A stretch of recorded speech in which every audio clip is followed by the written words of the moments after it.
Welcome to episode 2.0 of the Intellectual Fight Club podcast. I say 2.0 because I did one earlier. It's about 42 minutes, and I'm not sure if I'm going to put it out because it's a bit, I don't know. It's just awkward. And it's just weird, It's me in my room with my dog. I'm talking to myself. I'm talking to a machine. My voice is being turned into kilobits of information and being translated into waveforms, various shapes. Anyway, so this one's dedicated to the hungover. The ones who push it a little bit too far, sometimes, maybe, not far enough, who knows, where you don't remember how you got from one place to the other. It's almost like a magic trick. It's kind of like anesthesia. I hear you guys, man. I know it's a rough ride. The hangovers. God forbid anyone gets a wine hangover. Those are probably the worst ever. I was talking to somebody about this a while back, but somebody told me that their wine hangover lasted what seemed like 2 days, no matter what he did. And the reason why that's bad, or what makes wine hangovers worse, is the fruit sugars, from what I understand it, and the way your body breaks it down. But anyway, this one's for those guys, the ones that regret doing stuff, nothing too criminal or nothing, just those that have, because that's the thing about alcohol, turns people manic, and just quick, one to the other. It's like literally an emotional roller coaster sometimes, depending. For me, man, my tolerance is back to a state that amateur hour, basically, when it comes, especially with liquor, amateur hour. And by liquor, I mean bourbon, Kentucky bourbon. That's it. Nope, nothing else. No vodka for me, no gin, Maybe if it's mixed appropriately, I don't know. But yeah, it's interesting the things that comes in your head when you're hungover. Your body's completely useless. But your brain, oh my God, that thing. That rotten bastard. It keeps going. It tries to recollect, What the fuck was you thinking? In general, that's the most often asked question that people ask themselves is, what the fuck were you thinking, dude? You're just looking in the mirror like some freak. And, yeah, I don't know. It's like, you can only, I'm too apologetic to have fun with alcohol. I can't do it like people do, I'm actually kind of blown away by how, you can booze it up and just be a complete piece of shit. Everyone's a piece of shit, and then next day it's like, oh, it's no big deal, bro. It's just alcohol. It's just part of the game. It's weird, though, this whole behavior that we deal with. And I think people don't have the courage to look into it, I guess a lot of people can see it as self-deprecating or self-hatred or whatever, but it's self-examination. You have to take a look. Just be like, okay, what the fuck was I thinking? That's about it. What the fuck was I thinking? That's something that I think a lot of people need to ask themselves sometimes. But I guess what I'm saying is, at this particular point in my life, my age, I'll be technically mid 30s. I'm 34, so, and can't drink like a 20 something anymore, like at all. But you see, the thing is about all that crap is once you get going, you don't even think. After there's this midway point where you're just drinking. You don't even take it into account. What's going on. But you live and you learn, basically. You don't even, it's hard sometimes to moderate or pace. But if you live in Middleburg County, pacing and moderation are just a rare feat. It's just in the air. This is what people do. It's in their blood, man. Some people have been doing this shit for a long time, since they were like 13, 14, and never stopped, which is interesting to me. I imagine after a while you become not only physically addicted, but psychologically dependent. Can't even, well, obviously you can't sleep, you can't, normal tasks. That's interesting, and it's one of the most socially accepted addictions on the planet.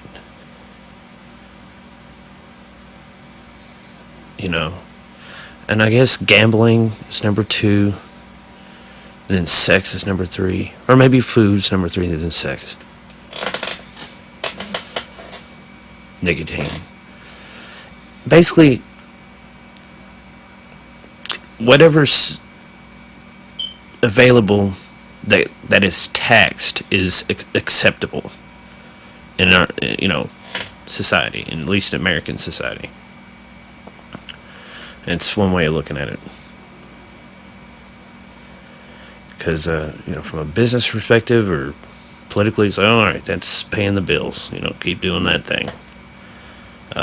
Don't do anything else. Because that's not helping. It's not your patriotic duty to fuck around with anything else, God forbid. But, realistically, the other shit, the hard shit, albeit extremely irrational, and the risk reward and all that stuff, same behavior though.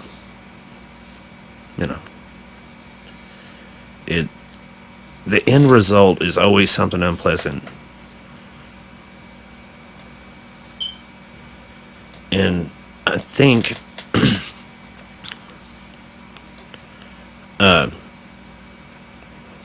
my friend Mitch brought up the concept of complicit nihilism, which means that at some point a person makes a decision, learns something that affects them profoundly, whether it's death or school or something philosophical, maybe.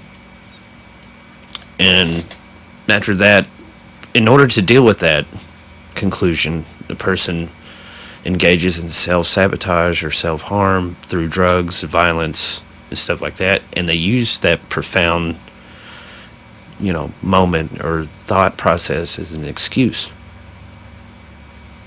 And generally, they don't, unless they're in therapy or something, or they're never really going to tell you that.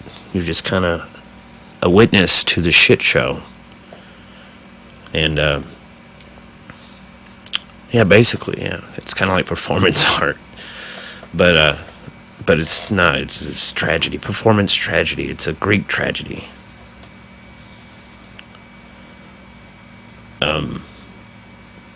Man, I wish I could be like I was in my 20s, I guess, where I can be like entertained by movies and television without tearing it apart. But I mean, the quality of stuff, man. I mean, and see, it sucks because if I say anything critical about movies or whatever the fuck music, I'm gonna really sound like some out of touch douchebag or a pretentious prick or whatever. But I haven't, like, I think it's been about most of maybe a year or more. I just haven't been very interested in movies. And I don't know why. Just even good ones. I just, I don't know what happened there. But it's, anyway. The reason why I brought that up is because it aids tremendously in trying to get inside everyone's, profound epiphany about life or career or whatever, Self-awareness also, I think, is a very important thing to engage in.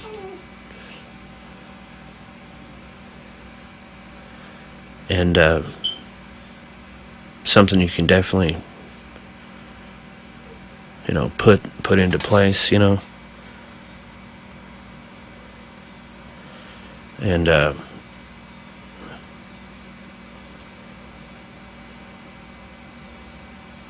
don't know.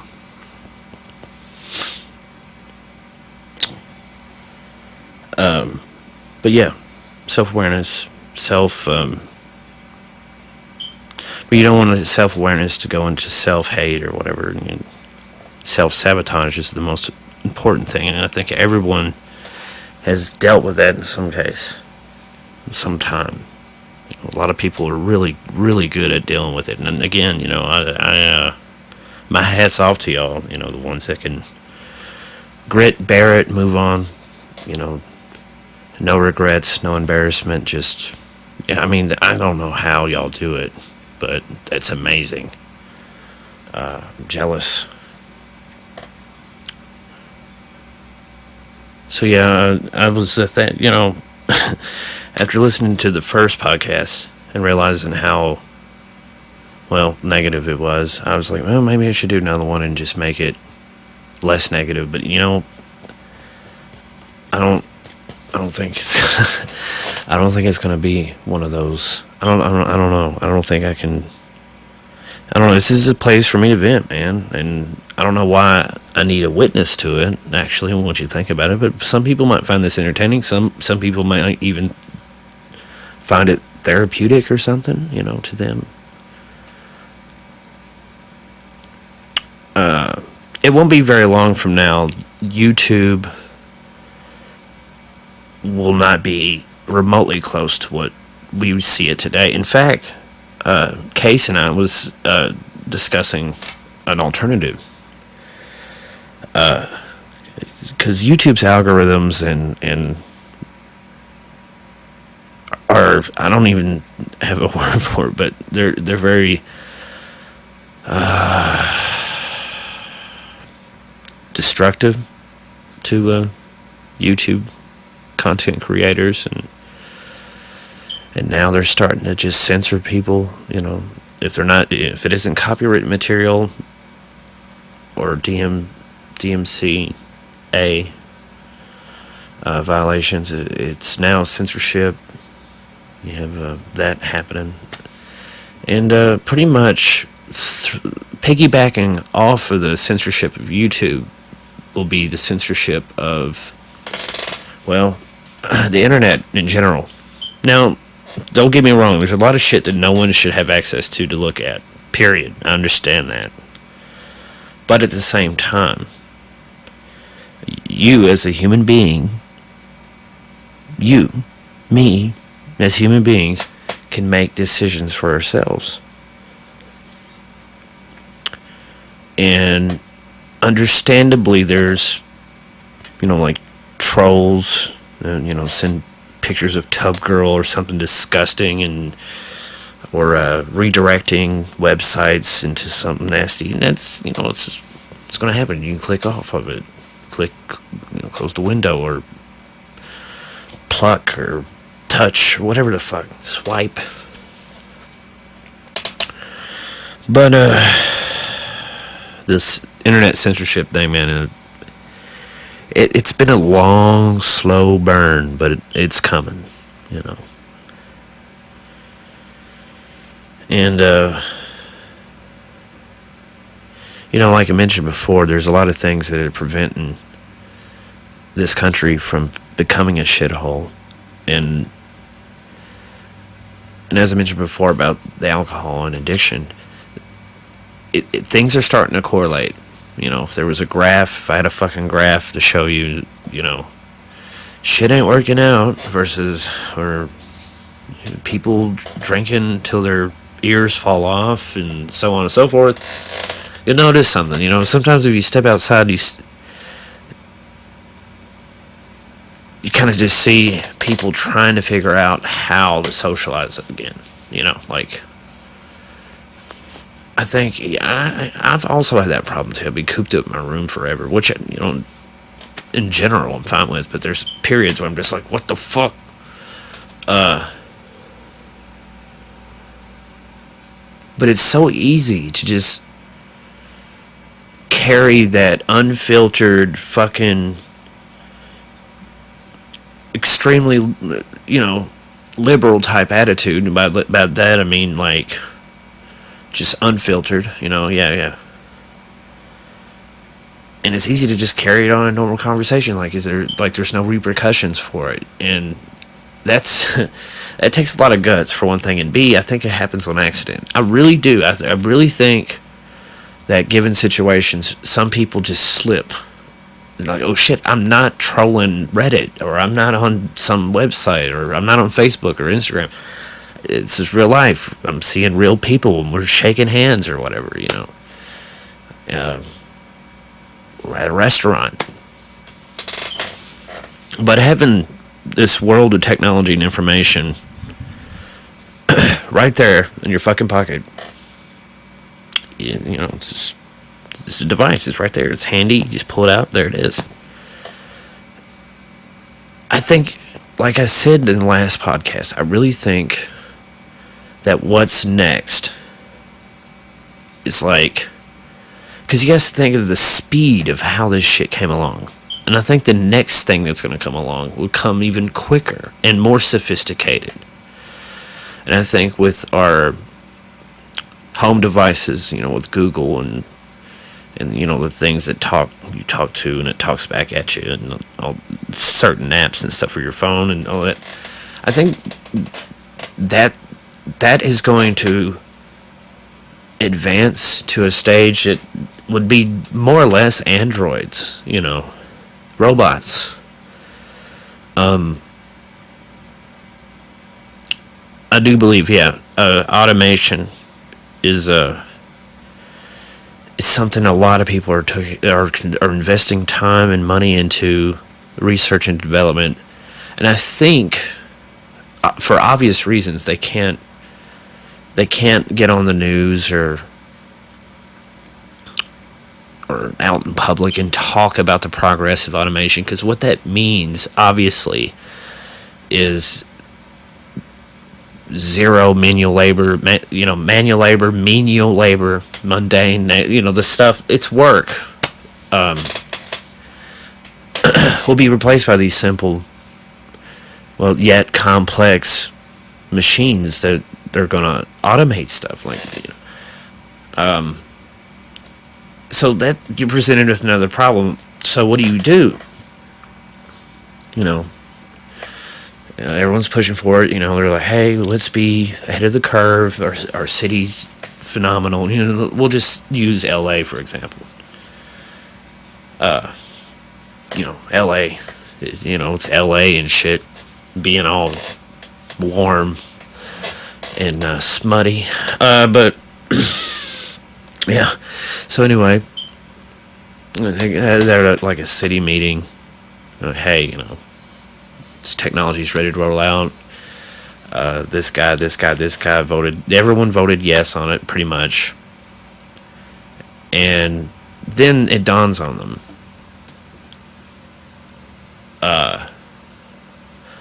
At this particular stage, they already got the kinks worked out. They just need one or two engineers for every 3 or 4 robots or something. Let's just say that. And they already got it lined up. So, okay, so our fast food service, bank telling,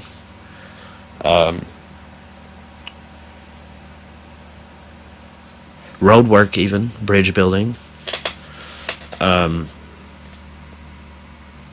Oh man, just the possibilities of. So anyway, the point I'm getting to, I'm doing so horribly, is what do you do with thousands upon thousands of unemployed people? Especially when it comes to the minimum wage type jobs, your grunt work jobs and shit, and generally middle class people, kind of. But most people would probably argue that the middle class is already erased. I mean, we live in a very extreme polarization economically, I think. And it's funny that I say LA, because California is a prime example of that. It's like you're either paying $33,000 a fucking month on a piece of shit house that's just X amount of miles away from Silicon Valley, so you're just paying for the privilege to live there, blah blah blah, or you're fucking homeless. That is where they're at, but I'm thinking, in reality, I think it's where everyone is at. It's a constant cycle, because eventually you have to go back to school and learn stuff, and advance your trade or whatever. But you have to borrow money, to do that. Yeah, there's only so much federal grants can do, so eventually you're just going to have to borrow some fucking money, and then what, you're in debt again. You're in debt again. Or it adds to the previous debt you had for when you went to school. So there you have another fucking problem. So what will happen, let's just say,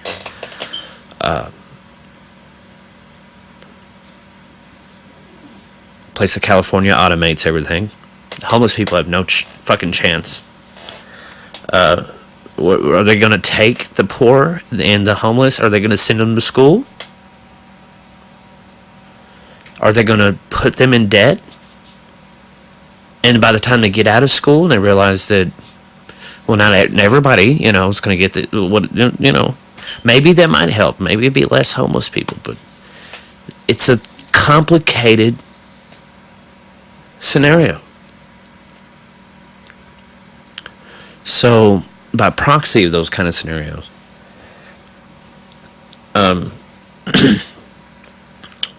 while back, I think it was Iran or Iraq, I don't know, Iran, and maybe a few other countries have introduced a universal basic income for the people. Basically, every month, everyone gets, we'll just say, like $1,200, right? Well, it's just welfare. It's socialized economy for the middle class and poor and what have you. So, now it sounds amazing. Oh, it's like, oh shit, I got my $1,200 check. Babooski. Boom, everything you've ever seen in your life that's available at a store or wherever. Boom, 25% more markup, 30% markup. Your ham, your eggs, your fucking, the whole 9 yards, dairy, boom.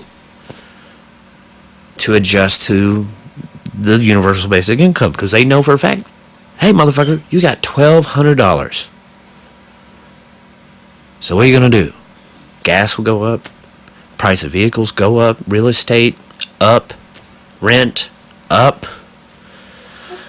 And so, now this is just assuming that in the next few years that there'll be a growing population of snot-nosed kids, that's like, hey, I just want to get a job during the summertime, or I want to start my career, which is amazing but you're going to have floods of these motherfuckers, so, or maybe not.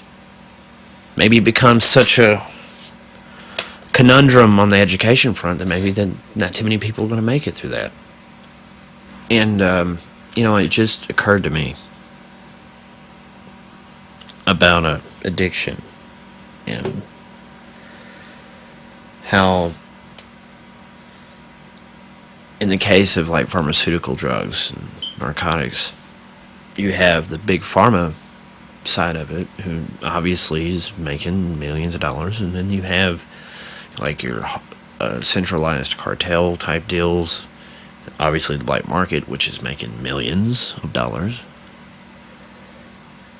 And it seems to me that if you had some sort of foresight into a coming economic change that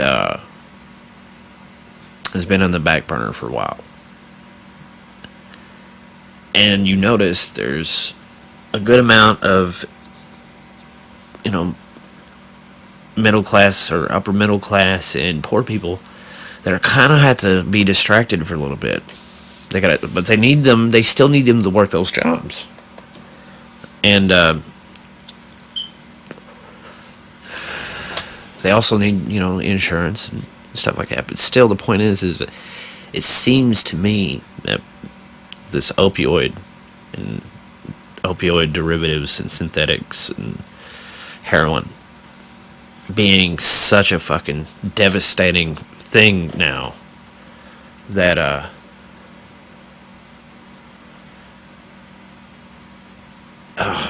that's kind of dark. But what I was going to say is, like, with that being a thing, it just seems like they're just milking people dry on every count, every penny, in exchange for, hey, that rationale, that complicit nihilism plus addiction equals a nightmare.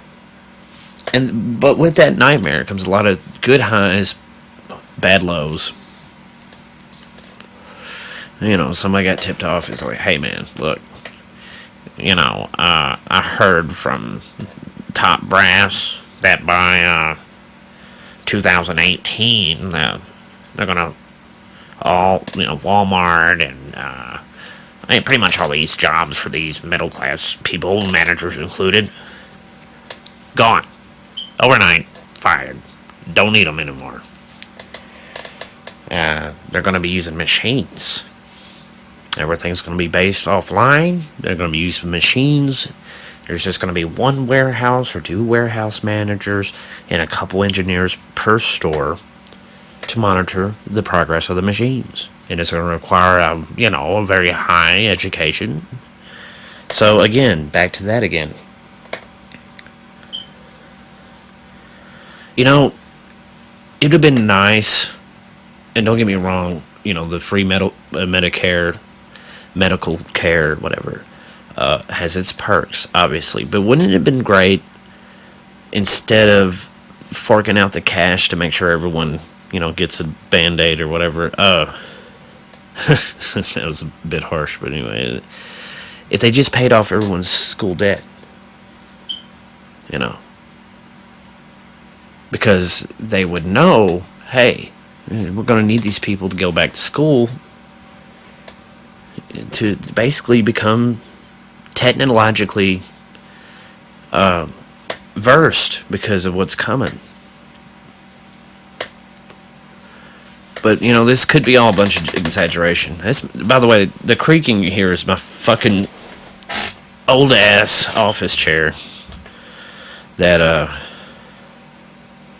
it's about broken. I don't even know how it still even does its thing, but it does. But anyway,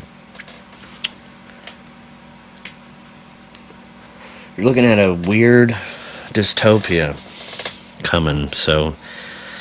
And I think a lot of people, maybe it's subconscious, I think a lot of people know that shit's gonna change on them quickly. And much like a lot of things that happen in nature, a lot of things are sudden, like death, and disaster, and stuff, but tragedy of any sort. And I think, man, maybe it's a particular age group, I don't know. I think with some of them, if they would live a life kind of unplugged at least some point from the technology in a more traditional, hey, how you doing type thing, maybe they would be psychologically affected. But there is a lot of us that are just now getting comfortable with the cell phone thing and the social media and all that stuff, trying to figure it out. Or, it's easy. Anyone can use it, it's simple. So with, like I mentioned before, YouTube, the whole internet thing is changing. But in exchange for basically wiping the slate clean with the internet, I think super duper fucking high speed will be available everywhere. If you got air, then you're gonna have like some fucking fast internet. And people will be like, whoa, dude. Whoa. Like, I got Netflix in one tab, it's in 4K. And not one buffer, You give a motherfucker some Netflix, man, shit, it levels off.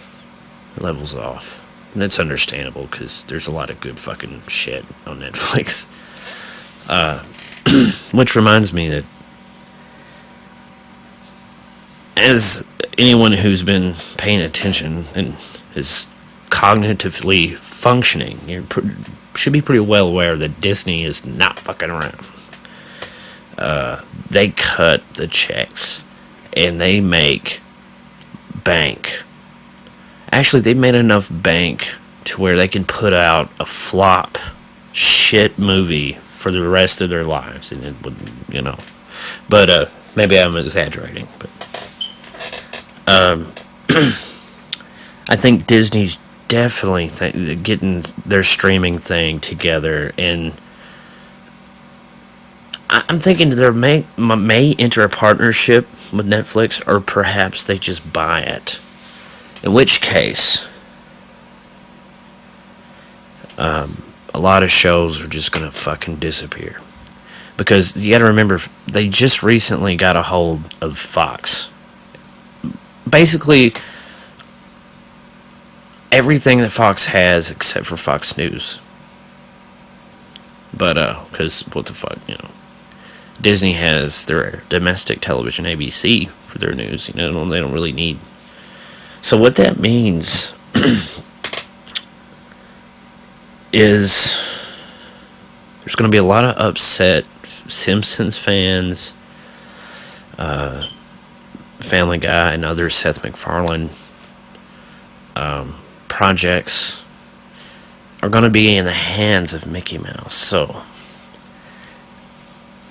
I really don't think it's going to fly too well. I think if the Star Wars backlash isn't any indicator of what they're going to do regardless, then much like Vince McMahon's monopoly over professional wrestling, Disney's monopoly over most of entertainment, we're talking about a good 90% of everything belongs to them, and they'll have control over it. Hell, they might just dump stuff, just don't need it. And what I think they'll do in the case of The Simpsons, if they decide to extend their tentacle of corporate evil, if you will, into it, I think they'll can it, because as far as I understand, it was supposed to go maybe 3 more seasons and it was over. But what Disney wants to do is make the sequels to the first Simpsons movie. and Disney will put out the first Simpsons movie.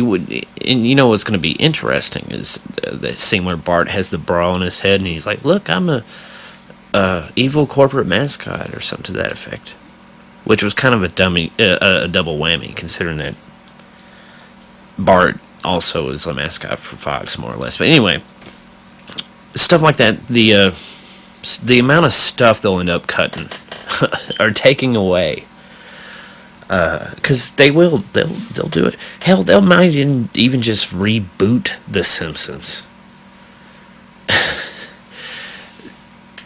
Just imagine that, if you will, or any franchise you can think of that you respect or have a understanding of. They could take, because they had the rights to that, or a live action Simpsons movie, or a CG one, which, alright, maybe. But anyway, that's not looking good either.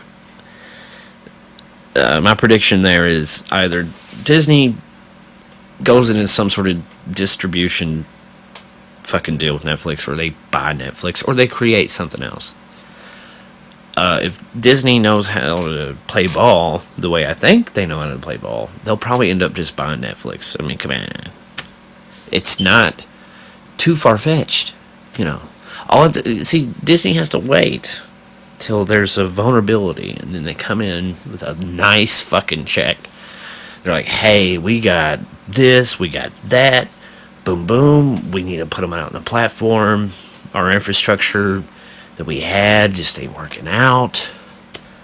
And then, even in a broader sense, we'll take WWE, for example, I'm always going to bring up wrestling in some form or fashion, but we'll just use that as an example.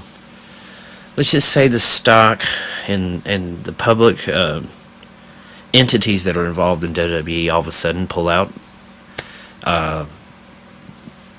Network viewership drops. Television viewership is not barely there. All this stuff.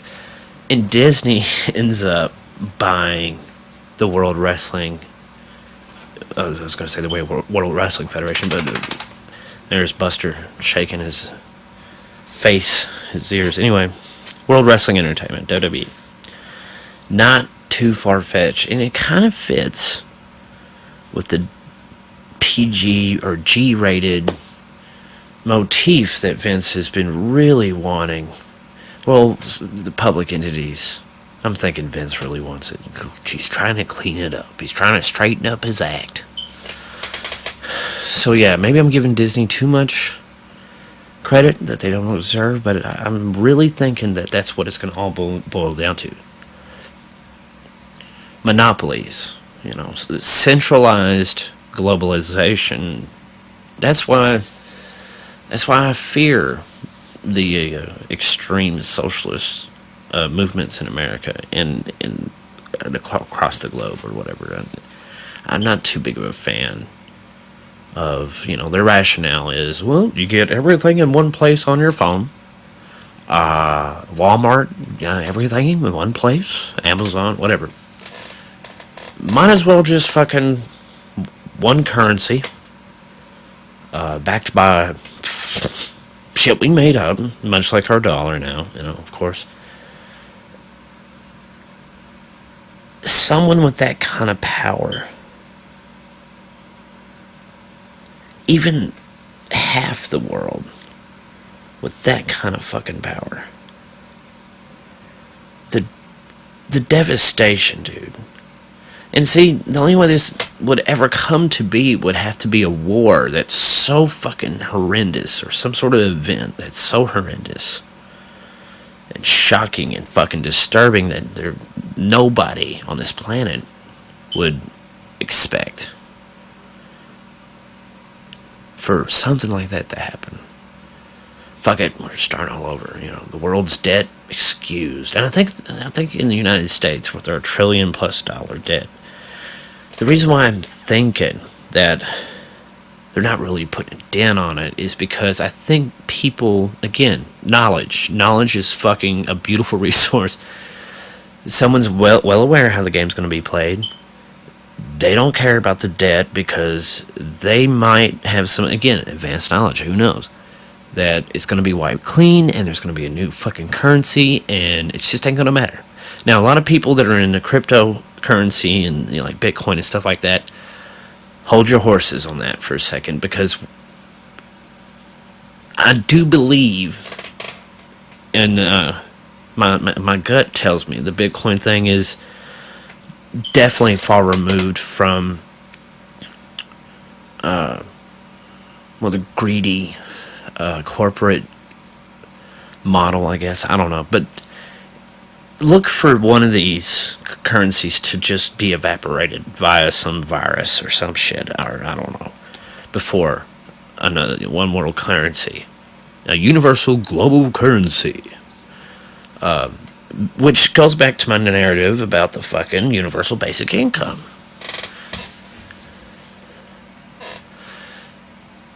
You know, it's perfect how, you know, like, you censor the internet, but you give people 5G. Right? 5G or 6G, people are like, fuck yeah. You basically make everybody broke. Nobody's worth anything. You roll out a new currency, but you get $1,500 a month of the new currency. But there's a catch. Again, markup on every piece of product just to compensate for the losses. 25%, 30%, 35% markup on everything. So the cost of living will be another conundrum. So,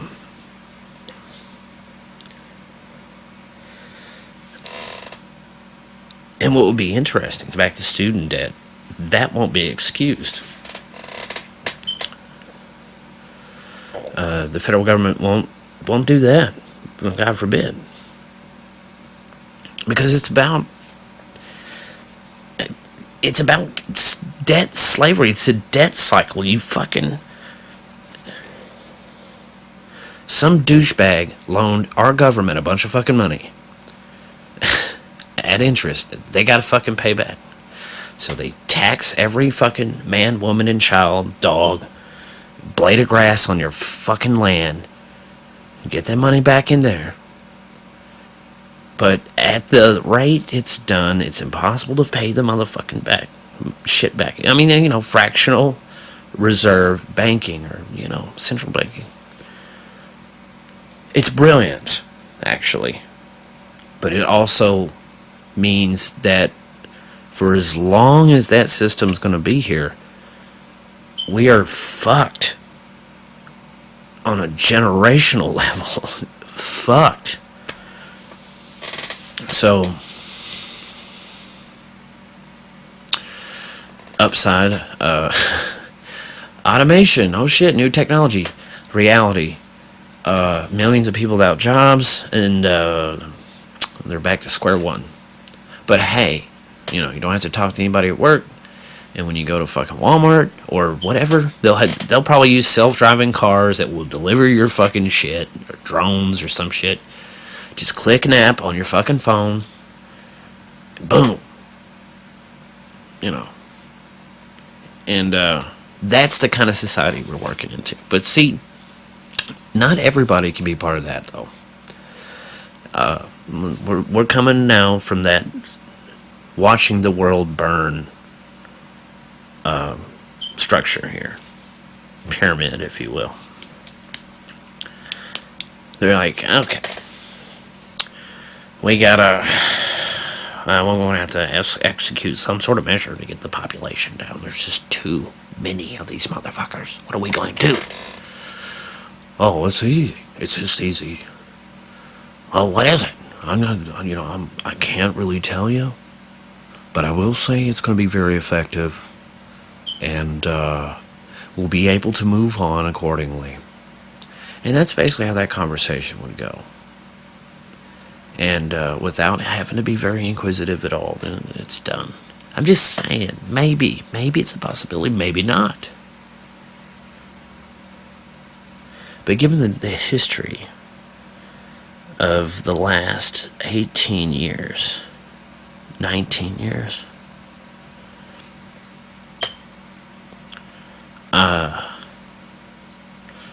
I don't see this working out for the common folk. Period.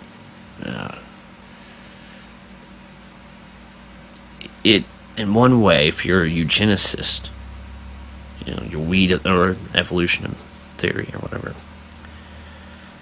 you weed out all the useless people and you keep the good ones, which, in a lot of ways, many people do agree. I understand. But who the fuck is going to be like Joe Schmo? Put him on the list, he's useless. How are they going to know that? Well, I tell you how they're going to know that. Especially tech-savvy world we live in today is access to medical records, access to your psychiatric records, your fucking shopping habits, your resumes you posted online, every conversation you've had on the phone.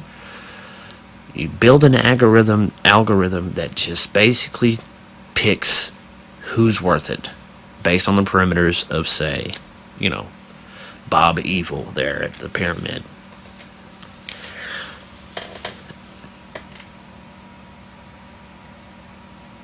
I want to say that maybe it might be maybe I'm being too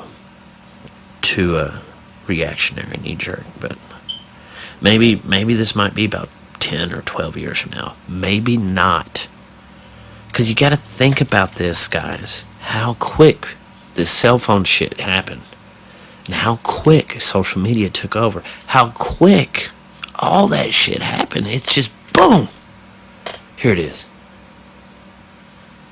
It's here to stay, definitely, in some shape or form. It's there. And of course, I don't know if anyone found this out, but China's already experimenting with this Black Mirror type shit. That they won't let people board their trains and use public transportation based off social status or social ratings based on whatever the fuck they're using for that. Ooh, it's scary, guys. Very scary shit. And I highly recommend the episode of Black Mirror that stars Ron Howard's daughter. I don't know. I gotta get my shit together, but just Google that and watch it. Just watch it. Don't care when. Just watch it from start to finish. And, if you've seen it, hit me up in the comments section or whatever. IM me or whatever. Tell me what you think about that. Yes, feedback. YouTube. Back on that. Oh man. Now, here we go. Now, Disney can get a hold of YouTube if they can't do the Netflix, and I think the reason why there's this big censorship and copyright slam this and chasing all these people off is they're making room for Disney product. And just to be like, hey, Disney, here you go. So, let's negotiate how many zeros we're going to put on that check. So, yeah, yeah, well, I'm going to take a break.